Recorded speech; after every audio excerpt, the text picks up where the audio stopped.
Hello friends, कैसे हैं आप सब। स्वागत है आपको अपने यूट्यूब चैनल प्रतिभा एजुकेशन में। दोस्तों, इससे पिछले वीडियो में हम लोगों ने 43वीं बीपीएससी प्रीवियस ईयर क्वेश्चन के लगभग 25 क्वेश्चंस कर लिए। लगभग नहीं, यानी 25 क्वेश्चंस टोटल कर लिए। इस वीडियो में हम क्वेश्चन 26 से लेकर 50 तक के क्वेश्चन को, यानी कि टोटल 25 क्वेश्चन करेंगे। तो चलिए बिना समय गवाए शुरू करते हैं आज का ये प्रैक्टिस सेट। दोस्तों, क्वेश्चन नंबर पहला है इस वीडियो का, और इस प्रैक्टिस सेट का क्वेश्चन नंबर 26 है, यानी कि 26वां है। ताम्रपत्र लेख दर्शाते हैं कि प्राचीन काल में बिहार के राज्यों का संपर्क था।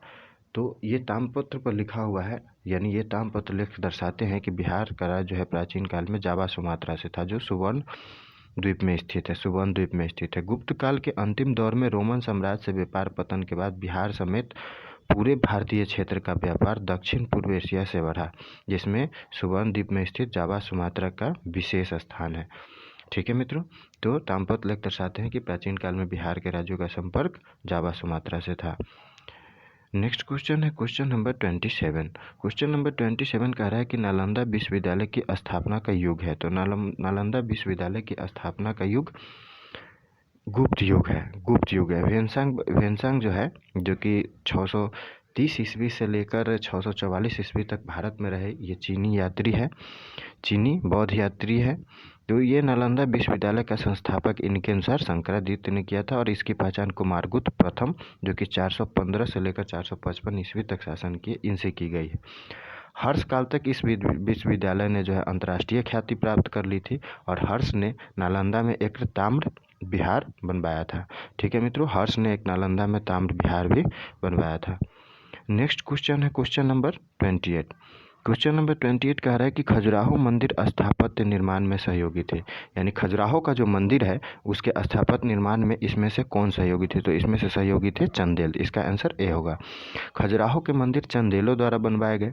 यहाँ 30 मंदिर है जो विष्णु, शिव और जैन तीर्थंकर को समर्पित है, और इनमें कंडरिया महादेव का मंदिर जो है वो सबसे ज़्यादा प्रसिद्ध है।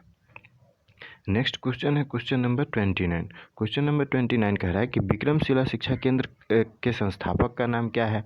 तो विक्रमशिला शिक्षा केंद्र भागलपुर में जो है वो, उसके संस्थापक का नाम, बिहार के भागलपुर में है विक्रमशिला शिक्षा केंद्र, इसके संस्थापक का नाम धर्मपाल। विक्रमशिला महाविहार की स्थापना पाल शासक धर्मपाल, जो कि 725 से लेकर 800 ईस्वी तक शासन किया, इन्होंने करवाई। यहाँ 6 महाविद्यालय थे, प्रत्येक में एक केंद्रीय कक्ष तथा 108 गो अध्यापक थे। 6 गो महाविद्यालय और प्रत्येक में एक केंद्रीय कक्ष और 108 गो अध्यापक थे। 1203 ईस्वी में मुस्लिम आक्रांता बख्तियार खिलजी ने इसे नष्ट कर दिया। 1203 में इसको बख्तियार खिलजी ने नष्ट कर लिया, जो कि बिहार के भागलपुर में था। ठीक है तो नेक्स्ट क्वेश्चन है क्वेश्चन नंबर 30। क्वेश्चन नंबर 30 कह रहा है कि 12वीं सदी में राष्ट्रकूट वंश के 5 शिलालेख किस राज्य में मिले हैं। 12वीं सदी में राष्ट्रकूट वंश के 5 शिलालेख किस राज्य में मिले हैं। तो ये मिले हैं कर्नाटक में। कहाँ मिले हैं? कर्नाटक में मिले हैं। क्या है? नेक्स्ट क्वेश्चन है क्वेश्चन नंबर 30। क्वेश्चन नंबर 30 कह रहा है कि 12वीं सदी में राष्ट्रकूट वंश के 5 शिलालेख किस राज्य में मिले हैं। तो ये मिले हैं कर्नाटक राज्य में। 12वीं सदी में राष्ट्रकूट वंश के 5 शिलालेख कर्नाटक राज्य में मिले। राष्ट्रकूट वंश की जो है स्थापना 650 ईस्वी में दंती दुर्ग या दंती वर्मन, जो कि 650 से 670 ईस्वी तक शासन किया, इन्होंने की थी। कब की थी? 650 ईस्वी में। 20 साल तक इन्होंने शासन किया। इस वंश का अंतिम शासक था, किस वंश का? राष्ट्रकूट वंश का कर्क द्वितीय, जो कि 972 से लेकर 974 ईस्वी तक शासन किया। ठीक है मित्रों, नेक्स्ट क्वेश्चन है क्वेश्चन नंबर 31। क्वेश्चन नंबर 31 कह रहा है कि मसवीस, जो कि बाबर द्वारा मुस्लिम के नियमों का संग्रह है, मुस्लिम कानून के नियमों का संग्रह है। मसवीस जो है, जो कि बाबर द्वारा मुस्लिम कानून के नियमों का संग्रह है, उसका नाम है, तो उसका नाम है मुबाय्यान। क्या नाम है उसका? मुबाय्यान। बाबर ने फारसी में नवीन पद शैली को जन्म दिया, जिसे मुबाय्या कहा जाता है। इसमें बाबर द्वारा मुस्लिम कानूनों का संग्रह है। दीवान तुर्की भाषा में उसका कविता संग्रह है, और बाबरनामा उसकी आत्मकथा है। ठीक है मित्रों, दीवान तुर्की भाषा में उसका कविता संग्रह है, तो ये ध्यान रखना है। नेक्स्ट क्वेश्चन है क्वेश्चन नंबर 2। क्वेश्चन नंबर 32 कह रहा है कि औरंगजेब द्वारा चलाए गए जिहाद का अर्थ है। तो औरंगजेब द्वारा चलाए गए जिहाद का अर्थ है होली बार। होली बार। तो इस्लामी सिद्धांतों के अनुसार दारुल हर्ब काफिरों के देश को कहते हैं।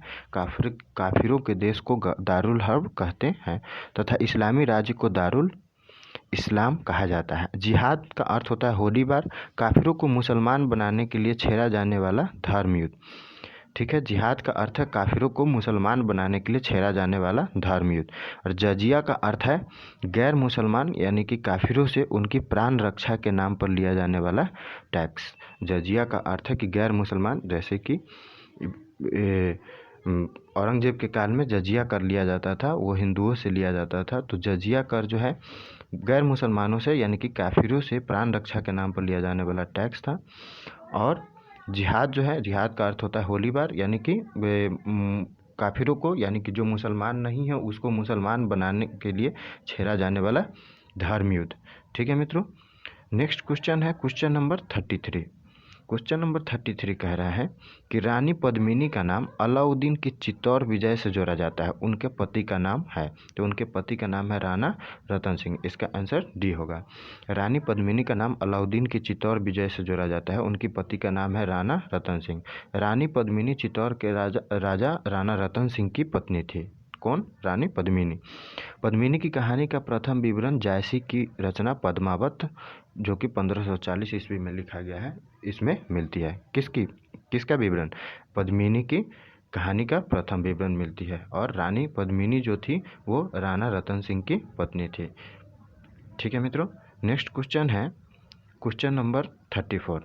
क्वेश्चन नंबर 34 कह रहा है कि जगदीशपुर के राजा थे, तो जगदीशपुर के राजा इसमें कुंवर सिंह थे, जो 1857 के विद्रोह के दौरान कुंवर सिंह जगदीशपुर के जमींदार थे।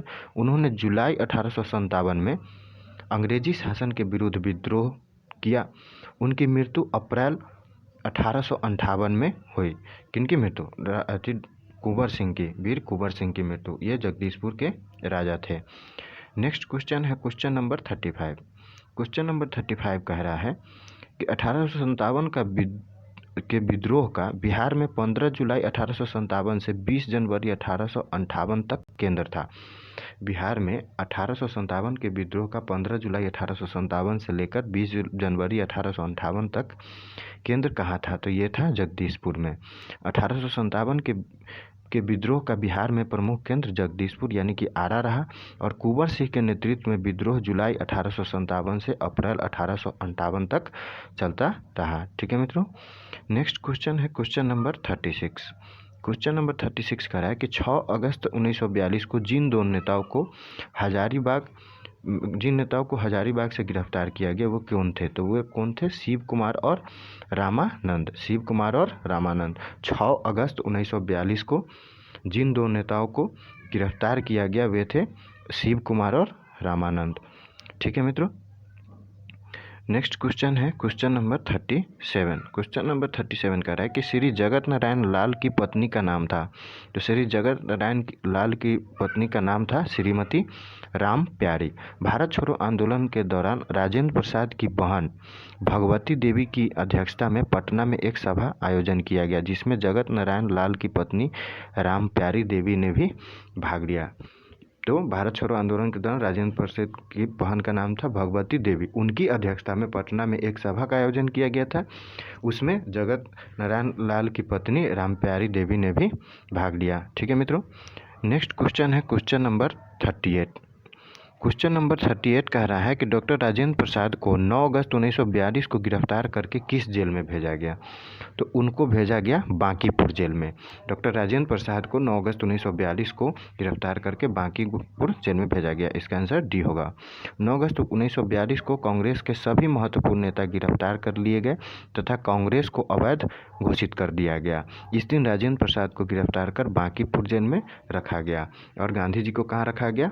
आगा खां पैलेस में। और अन्य नेताओं को भी अहमदाबाद के किले में भी रखा गया था। ठीक है मित्रों, नेक्स्ट क्वेश्चन है क्वेश्चन नंबर 39। क्वेश्चन नंबर 39 कह रहा है कि पटना के 1857 ईस्वी के स्वतंत्रता संग्राम के नेता थे। तो पटना के 1857 ईस्वी के स्वतंत्रता संग्राम के नेता थे राजपूत कुंवर सिंह, यानी कि वीर कुंवर सिंह। 1857 ईस्वी के स्वतंत्रता संग्राम में बिहार के प्रमुख नेता थे कौन? वीर कुंवर सिंह। जगदीशपुर के जमींदार कुंवर सिंह ये माने 1857 ईस्वी के स्वतंत्रता संग्राम में प्रमुख नेता थे। दानापुर रेजिमेंट के सिपाहियों ने इनको अपना नेता घोषित किया और इन्होंने आजमगढ़, कानपुर, गाजीपुर में भी अंग्रेजी फौज के छक्के छुड़ाए।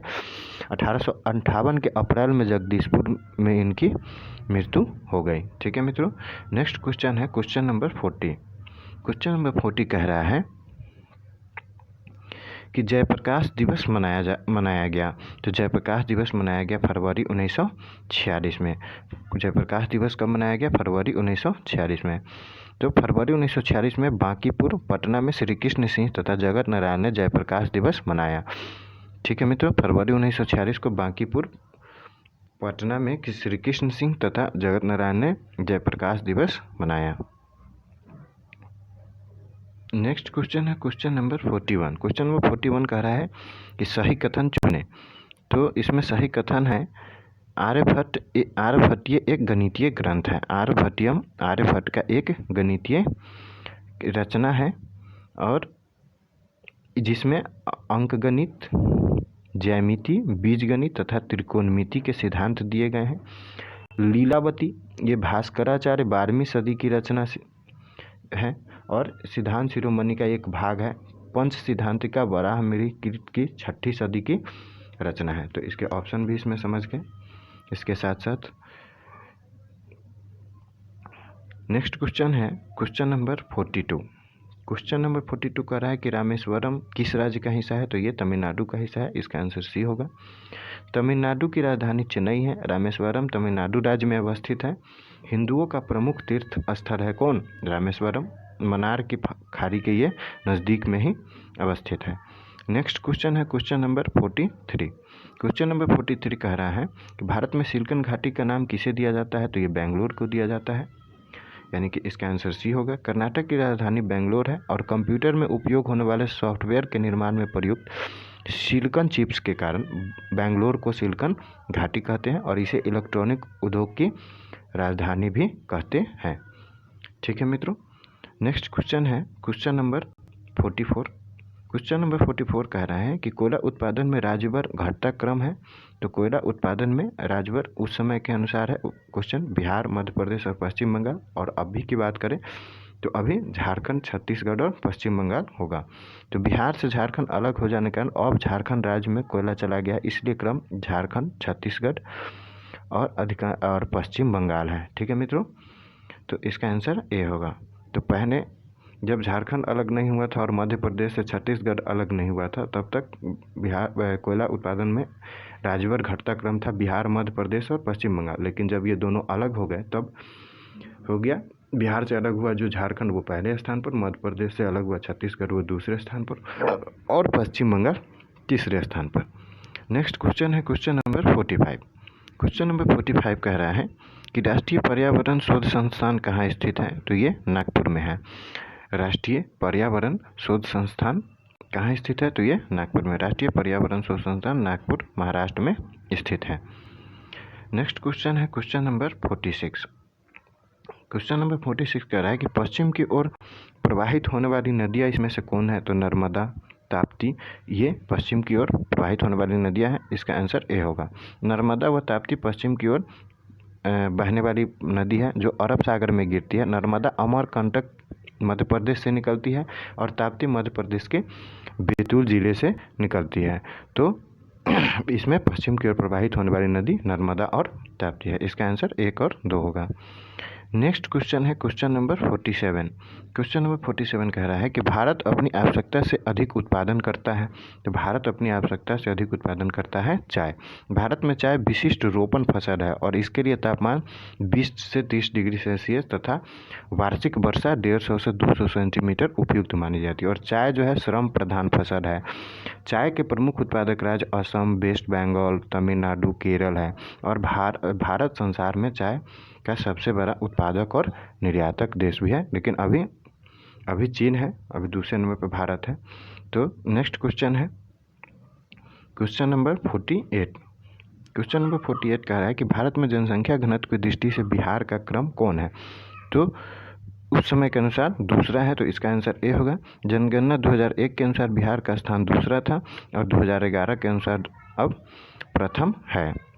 2001 के अनुसार दूसरा था और 2011 के अनुसार प्रथम है। 2001 में 881 व्यक्ति 1 किलोमीटर में 881 व्यक्ति का डेंसिटी था और 2011 के रिपोर्ट के अनुसार बात करेंगे तो 1102 व्यक्ति प्रति किलोमीटर स्क्वायर क्षेत्र में रहने वाले थे। नेक्स्ट क्वेश्चन है क्वेश्चन नंबर 49। क्वेश्चन नंबर 49 कह रहा है कि पश्चिमी एवं पूर्वी घाट का मिलन स्थल है। तो पश्चिमी एवं पूर्वी घाट का मिलन स्थल है नीलगिरी। पश्चिमी एवं पूर्वी घाट जिस स्थान पर मिलते हैं वह नीलगिरी की पहाड़ियाँ है और इसकी सर्वोच्च पर्वत चोटी डोडा बेटा है। और नीलगिरी के दक्षिण में अनामलाई पर्वत है और इसकी प्रमुख चोटी अनाईमुडी है, जो कि साउथ इंडिया की सबसे सर्वोच्च पर्वत चोटी है। और इसके दक्षिण में इलायची पहाड़ियाँ स्थित है, जो जिससे बैगई नदी भी निकलती है। ठीक है मित्रों, नेक्स्ट क्वेश्चन है और इस वीडियो का नेक्स्ट क्वेश्चन है कि आम्रवर्षा है। तो आम्रवर्षा जो है वो बिहार एवं बंगाल में मार्च अप्रैल में होने वाली वर्षा है। ठीक है मित्रों, तो ग्रीष्म ऋतु में उत्तर भारत में धूल भरी आंधियाँ और तरी झंझाव का चलना सामान्य सी बात है। ग्रीष्म ऋतु में इसे पश्चिम बंगाल में काल बैसाखी, असम में बोरई चिड्डा कहते हैं। और इस तूफानों से वर्षा होती है जो अप्रैल मई में होती है। इसे आम्रवृष्टि भी कहते हैं और यह आम के लिए लाभदायक होती है। चाय के फसल में भी लाभ पहुंचती है, इसलिए इसे चाय वर्षा या आम्र वर्षा भी कहते हैं। ठीक है मित्रों।